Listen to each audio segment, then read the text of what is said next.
društvo iz Rumunije koje je posjetilo Kosovo i Metohiju, osvajači su zlatnog duga na Balkanskoj kulturolijadi u Kaoniku, učestvovali su i na svetskom prvenstvu u šorama.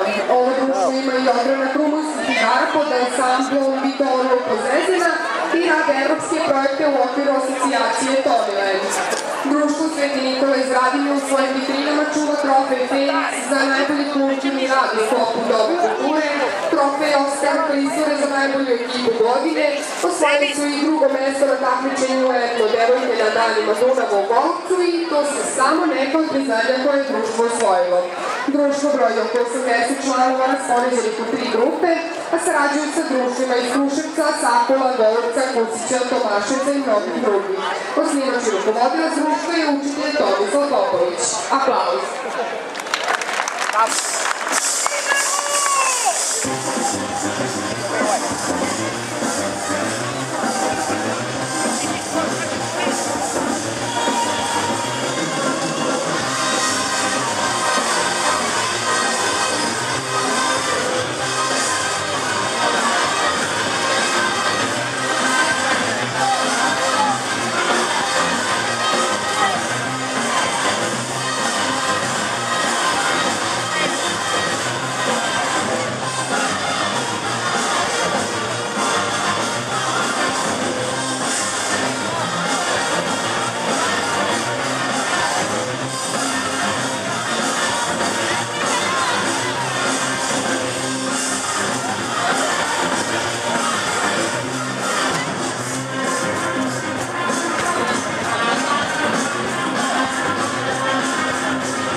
Bravo! Bravo, bravo, zaslužili ste ovaj aplauz koji ste dobili. Ja se nadam da se naši gledalci nisu umorili od ovoliko silno aplauza, pošto vas očekuje još karnevalskih grupa. Dok aplauzom ispraćamo ovu, dolazi nam karnevalska grupa Moulin Rouge iz Makedonije.